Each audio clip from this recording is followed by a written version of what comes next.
Rectangular prism PQRS WTUV has a square base PQRS. Point X is on the face TUVW so that PX is equal to 12, QX is 10, RX is 8. The maximum possible area of rectangle PQ UT is closest to. Let's first label this diagram.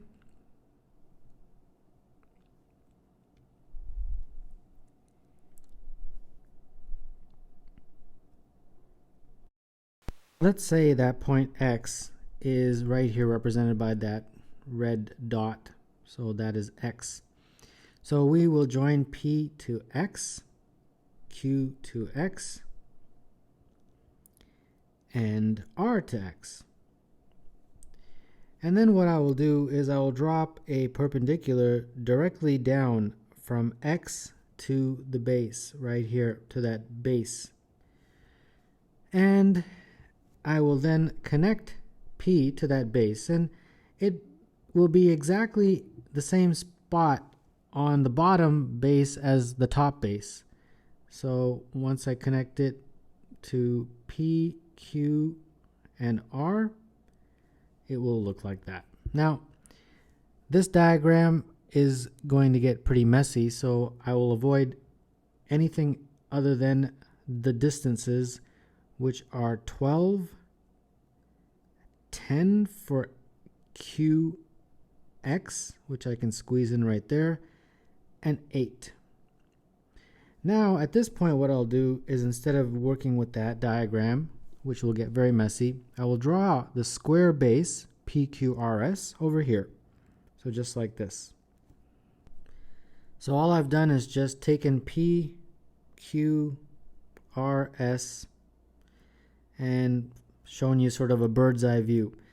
And that point that is right here, it represents straight down from X. Now I could call it X, but I'll call it Y just to avoid any confusion. So that's this point right here. So on my diagram, it will be somewhere around here. It doesn't really matter where you draw it, as long as you sort of understand the question. So where it is located is not really important. It's the mathematics that will determine the answer. So approximately there, let's say. So let's label this now. This is Y. And now we need to draw in some letters to help us with the algebra that's involved. Now, first of all, let's keep in mind what it is that they want us to figure out. They want us to figure out the maximum possible area of PQUT. PQUT is right here. So if this is the length, this is the height, so the area of that would be L times T. So they want you to figure out basically the maximum value of that. So maximize L times T. Now, L is that length, but the base is a square, so that is also going to be L. So this is L, this is L, correct? And since this is a height, this distance from X down to Y is also the height. So I can just squeeze in the H right there. Okay. Now let's go back to this diagram here and start labeling this so that we can do some algebra. The first thing I'm going to do is draw some perpendiculars, these types of perpendiculars, from that point called Y to the other side. So there's one perpendicular, 90 degrees. Here's another perpendicular, 90 degrees. And let's start labeling this now. I don't want to introduce too many variables, only enough variables that are necessary. So first, we'll call these distances A, B, and C. All right. And then we're going to have to label a few more. But first, let's work with those three so we can take this one step at a time. So P to Y, I had labeled A. Q to Y, I have labeled B, and R to Y I had labeled C. So let's carefully look at any Pythagorean relationships, and we've got a few of them. The first one, of course, is this one right here in this triangle, that h squared plus a squared is 12 squared, which is 144. The next one, of course, would be this one right here. That would be h squared plus b squared is equal to 10 squared, which is 100. And then the other one would be right here, which is h squared plus c squared is equal to 8 squared, which is 64. And my goal is to get similar Pythagorean relationships over here so I can solve this problem. Well, I have to unfortunately introduce a few more variables. Not the best thing to do or favorite thing to do, but it's required. So from here to here, I'll call that E, and therefore this would be L minus E, that distance. And I think one more will be sufficient. I'll call this D, and therefore from here to here will be L minus D. And then therefore from here to here is also E, and from here to here is L minus D. All right. So now, what can we get from Pythagoras? This triangle gives us a relationship with B in it, so I'll put it in this section. E squared plus L minus D squared is equal to B squared. And then for A, to put in this column of the diagram, we can use the triangle here. That would give me E squared plus D squared is equal to A squared. And then to put here, I'm going to use something with C, obviously, and that's this guy right here. So that would be L minus D squared plus L minus E squared is equal to C squared. All right. So now let's see what we can get. We can make some substitutions at this point. So for example, for A squared, we can substitute this guy. So we can just put h squared instead of a squared, e squared plus d squared, and that's equal to 144. All right. And in a very similar way, instead of b squared, we can put all this. So it would be h squared plus e squared plus L minus D squared is equal to 100. And very similarly, instead of c squared, we can put this, and that would give me h squared plus L minus D squared plus L minus E squared is equal to c squared. Or sorry, 64. Okay, so now we've got those.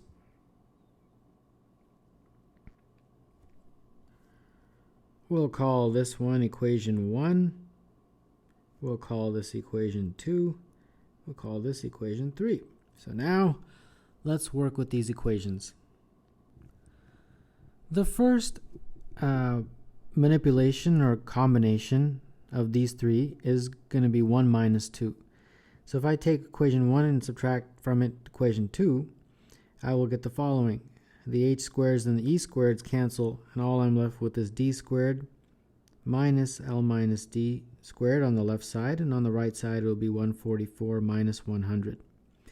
And when you expand this out, you get d squared minus L squared plus 2LD minus d squared is equal to 44. And that will give me 2LD is equal to 44 plus L squared, and d is equal to 44 plus L squared over 2L. All right, pretty good so far. Now, my next piece of algebraic combination or manipulation will be the following equations. Equation 2 minus equation 3. So that one will give me, let's see, the h squares will cancel and the L minus d squared will cancel. So the only thing left will be e squared minus L minus e squared, and on the right side 100 minus 64. So expanding this, you get e squared minus L squared plus 2LE minus e squared is equal to 36. The e squareds cancel. We are left with 2LE is equal to 36 plus L squared. That means e is equal to 36 plus L squared over 2L. All right. Now at this point, we've got something for d, we've got something for e. And that's helpful because we have an equation that has e and d in it. And that equation is right here. Equation 1. So let's substitute the values for d and e into equation 1. So let's give ourselves plenty of space for that. So let's remind ourselves what was equation 1. It was h squared plus d squared plus e squared is equal to 144. H squared is just going to be like that. D we had just solved in terms of L. It was 44 plus L squared over 2L. And that's all squared. And as you can see, it was right here. 44 plus L squared over 2L. And E we had also solved in terms of L. It was 36 plus L squared over 2L. And of course we have to square all that, and that's all equal to 144. So that's what we're doing now. Now we have to expand all this. So here we go. We've got some algebra to do. Let's put those over onto the other side. And when I do, I'm going to square the bottoms only. And when I do, I get 4L squared. And then this one, I'm also putting it on the other side and then squaring the bottoms. And then multiply through by 4L squared. That will get rid of all the fractions.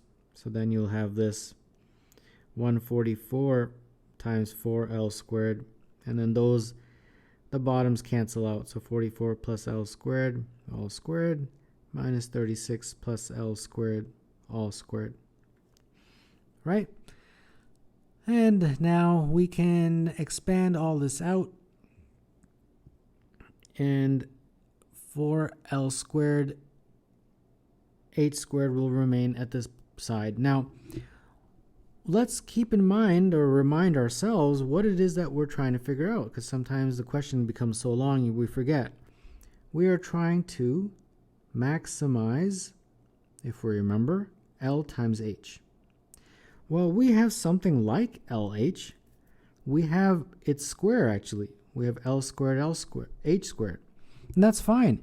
If we're trying to maximize LH, it's sort of like the same as trying to maximize L squared, H squared. Or trying to maximize L squared, H squared times 4. It's the same thing. So we'll just keep it. Instead of dividing through by 4 and taking a square root, we don't need to do that in order to make it look like this. This is perfectly fine. Okay, so we're going to try to maximize this. And at the very end, when we get the maximum value of that, then we can divide by 4 and take the square root. All right, so let's expand all this out. We've got a little bit of algebra to do here. So this is going to be 576L squared. And let's see here, minus 44 squared plus 88L squared plus L to the power 4 minus 36 squared plus 72L squared plus L to the power of 4. So this will be 576 L squared minus 1936 minus 88 L squared minus L to the power of 4 minus 1296 minus 72 L squared minus L to the power of 4. Let's collect like terms. 2L squared. Collecting all the like terms for L squared gives me 416, and then I've got minus 32, 32. Okay, so I've got it in a pretty good form now. Let's see. At this point, how do I maximize this? Well, you have to do something called completing the square. And in a very basic way, what that means is that if we have a graph, and the graph is a parabola, and because this is a negative, it's going to point downwards. That means at some point, you're going to get a maximum. So if this is, say, the value of L, and this is f at L, that for some value of L, whatever it is, f at L will be at its maximum. Now, how do we figure out what is that value of L? Well, that's what completing the square does. So here we go, completing the square. What you do, first you have to factor it out, the coefficient out front. And when you do, you get L squared minus 208 L squared plus 1616. Now to complete the square, what you do is you take half of this and square it. So this becomes 208 L squared, remains that. But now what you do is you take half of this and square it. Half of that is 104, and then you square 104. So plus 104 squared. And then immediately you have to subtract it, because you can't just add something. And then, of course, don't forget that 1616. What this does is allows you to very nicely factor those three. And when you do, it becomes L squared minus 104 squared. And then you have to kick these guys out of the brackets, these guys. But when you do, you have to remember to multiply by that guy. Don't forget that. So it becomes plus 2 times 104 squared minus 2 times 1616. So this is minus 2 L squared minus 104 all squared. And this becomes 21632 minus 3232. And finally, that is going to be minus 2 L squared minus 104 squared plus 1840. And let's not forget what that was. It was 4L squared, 8 squared. Okay, so now we are pretty much done with the question.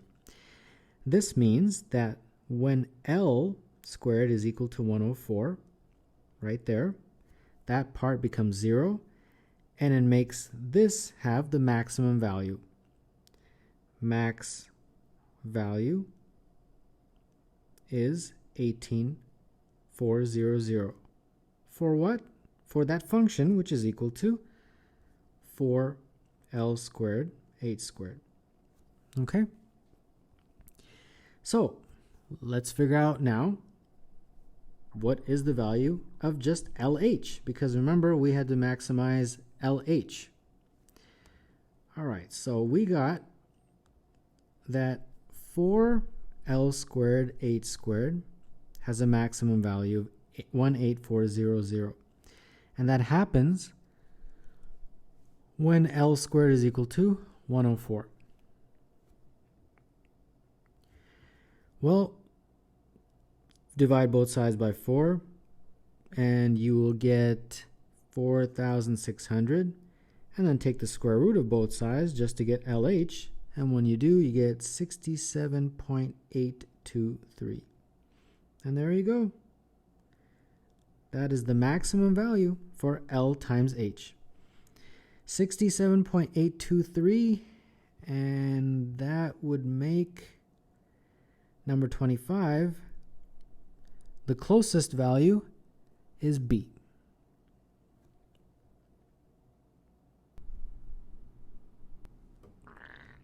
An 8 by 8 by n rectangular prism is made up from 1 by 1 by 1 cubes. Suppose that A is the surface area of the prism and B is the combined surface area of the 1 by 1 by 1 cubes that make up the prism.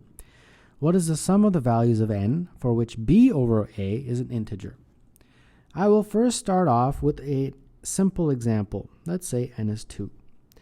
And hopefully this example will make you understand how to approach this question. So in this case, if n is 2, it will be an 8 by 8 by 2 dimension rectangular prism. And that area is 128.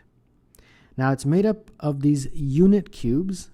Each has an area of 1, so it'll be 128 unit cubes in this scenario. Now the surface area, which they are calling A, of the prism will be as follows. It'll be 2 times 8 by 8 plus 2 times 8 by 2 plus 2 times 8 by 2. So I just drew what it could look like, that prism. Okay, so let's figure this out now. This would be, in terms of numbers, 192. Now let's figure out B, which they are calling the combined surface area of the unit cubes. Well, there's 128 of them, and each of them would have a surface area of 6, since it's just basically a unit cube with each side being 1 by 1. So there you go. So that would mean 128 times 6 is 768. So what is B over A in this case? B over A would be 768 over 192, and that is 4. Is that an integer? Yes. So that is how we approach this question. Now let's do the exact same thing, but instead of n being 2, n is just n. So now we have 8 by 8 by n, and that is 64n. That is the number of unit cubes that make up this particular prism. Our surface area of the cube would be 2 times, again, 8 times 8. That's the bottom of the base of the prism. Then it'll be 2 times 8 times n this time, plus 2 times 8 times n. So this is 128 plus 32n. Okay. Now B, well, that's very easy. That's just going to be the number of unit cubes, which is 64n, times 6, which is just 384n. Okay, so now what is my B over A? It is 384n over 128 plus 32n. I think I can divide through by 32, and when I do, I get 12n over 4 plus n. All right, so this is very, very nice. I think I can work with this without too much problem. I've got to start plugging in values of n so that this becomes an integer. Okay, I'm sure I can do that. Let's make a table and proceed. So we got n, and then we have 12n over 4 plus n. So this is, at this point, just plug and play. Let's try 1. When you get 1 for n, you get 12 over 5. Is 12 over 5 an integer? No. You try 2. That's 24 over 6, and that is an integer because that is equal to 6. So we circle that. That was actually the one I did in the example. I used n equals 2. So we know that's going to be an integer. And you just keep going like this. 3, and it's going to be 36 over 7. That's not an integer. And then 4. 4 is 48 over 8, and that is an integer. It is equal to 6. So circle 4 as a value for n. And you just keep going like this. So I'm not going to bore you by going through every single one. I'm just going to write the ones for which this becomes an integer. And it is time consuming, but that's the way it is since it's number 25. 8 works. It gives you 96 over 12, which is equal to 8. And therefore, that works in terms of giving you an integer value. The next one that works is 12 for the value of n. It gives you 144 over 16, which is equal to 9. 9 is, of course, an integer. The next one that works after a lot of numbers that don't work is 20. You have to get all the way up to 20. 240 over 24, and that's 10. And then you get really painful. You've got to keep trying until 44 to get the next value of n. And that gives me a integer value of 11. And at that point, it's finished, thankfully. And now you just have to add up the values of n that worked. So 2 plus 4 plus 8 plus 12 plus 20 plus 44. And that's 90. So that is the answer.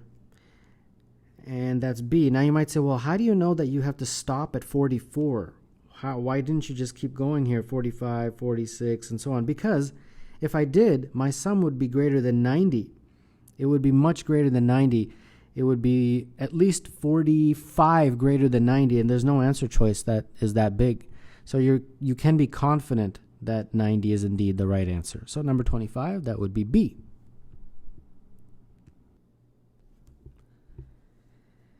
A solid cube of side length 4 centimeters is cut into 2 pieces by a plane that passed through the midpoints of 6 edges as shown.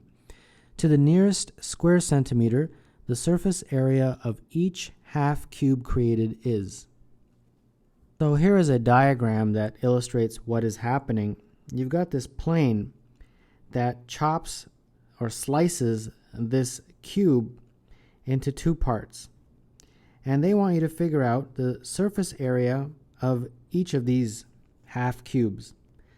Well, this diagram shows you that when you slice it like that, you get 2 shapes that are essentially identical. Now, you have to understand how many sides does each of these shapes have. Well, this diagram shows you there's 1, 2, 3, 4, and then this diagram is basically the other side. So a 5th, a 6th, and a 7th. 7 sides. So that is the first part of this question to understand. When the cube is sliced, each half cube will have 7 sides. And you'll notice that this part right here is the hexagon. So that is part of understanding this question conceptually.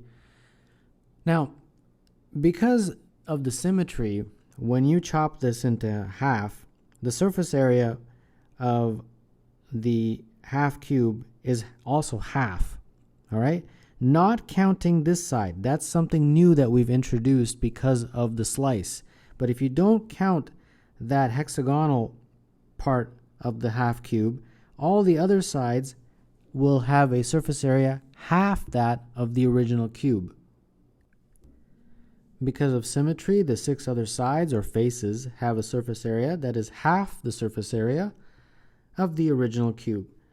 And that surface area would be half of the original surface area. The original cube, of course, has 6 faces. Each face has an area of 4 times 4, right? Because the question tells you that each side of the cube is 4 in length. And that looks like 3 times 16, which is 48. All right, so we've taken care of 6 sides of that half cube. All we have to do is figure out the surface area of that slice area, and then we can add that to 48, and we'll be done with the question. The 7th side is a hexagon. So if we can figure out the area of this hexagon, we're all set. So I'm going to split this up into different sections, and then it'll just make it easy for me to figure out the area. Now the first thing is I've got to figure out the side length of this hexagon. And how do I do that? Well, go back to the original. Here is the side length, right, from there to there. And that is a triangle that is obviously a Pythagorean relationship. This little guy right here. And we know the sides are 4. So this whole thing is 4. They tell you that in the question. So that means this is 2, because they tell you that it's the midpoints that this plane passes through. So that's 2 and that's 2. And this is, of course, a square, so that's got to be a right angle. So to figure out that side of the hexagon, it's just the Pythagorean relationship. 2 squared plus 2 squared is equal to, I'll just call that x squared, and therefore x squared is equal to 8, and x is equal to root 8. So there you go. Very quickly, we got this to be root 8. All right, and now let's do one more cut here, all the way across like that. And this will help me now figure out the area. Now, very quickly, I want you to remember that the sum of the angles of a hexagon are 720. Now, even if you didn't remember that, you can just split this up into triangles. And it's 1, 2, 3, 4 triangles. 4 triangles, 180 times 4 is 720.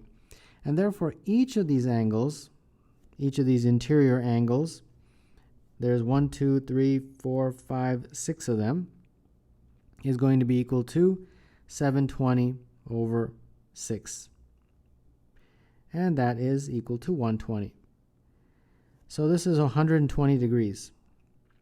Now, if this is a right angle, then that means this has got to be 30 degrees. And this is a right angle, so therefore this is 60. And all the sides are root 8, like that. So there you go. We again have this famous 30, 60, 90 triangle that seems to keep popping up again and again on math contests.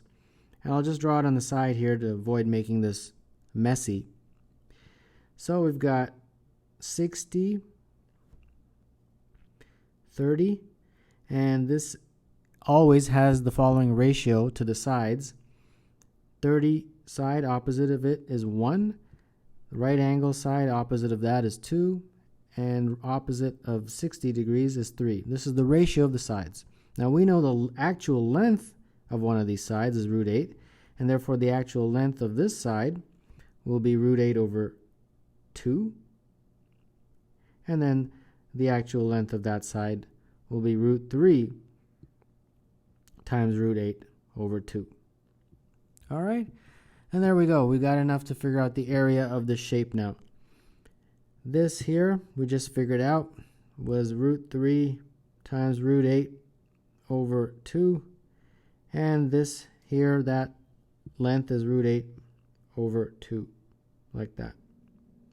Okay, so the first is this big rectangle, if I want to figure out my area.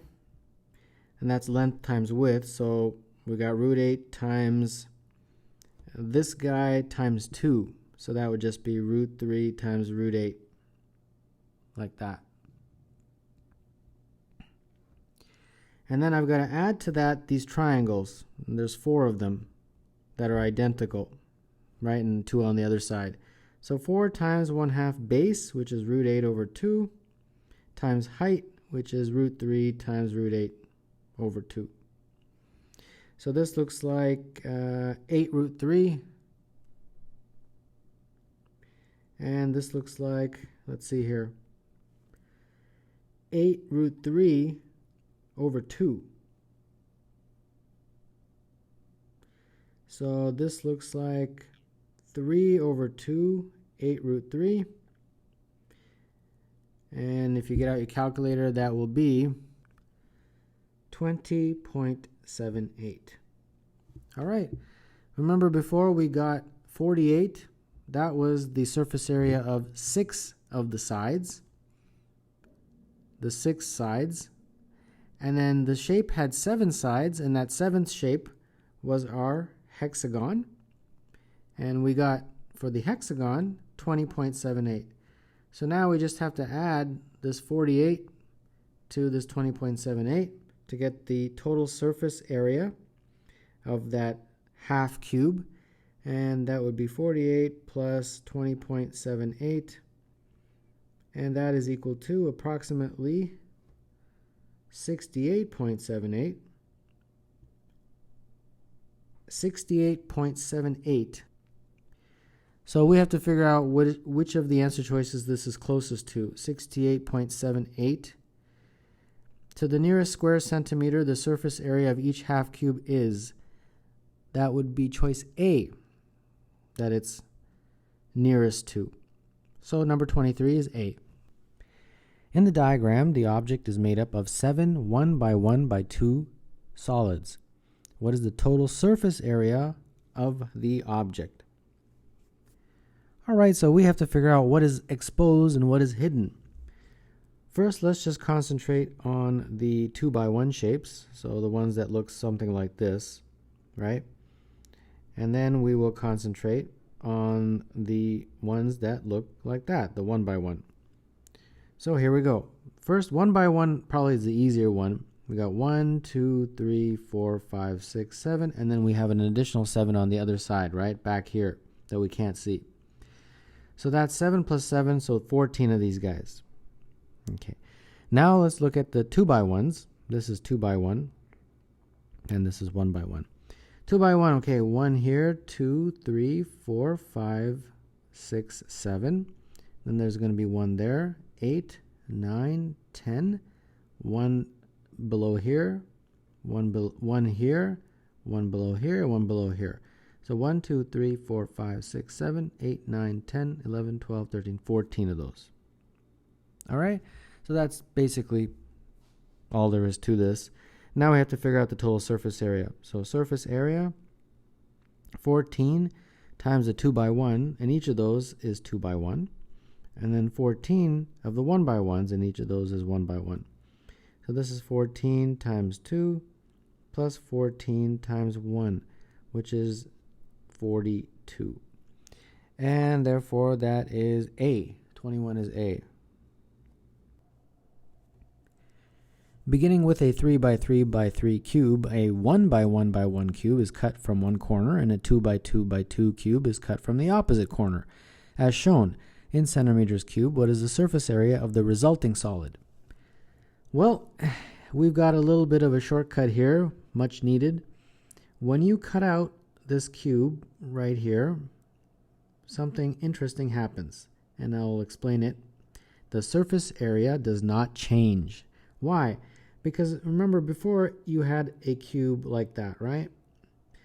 Now watch, when you cut it out, this top is the resulting surface area, but it's exactly the same as the bottom that is missing, that's been cut out.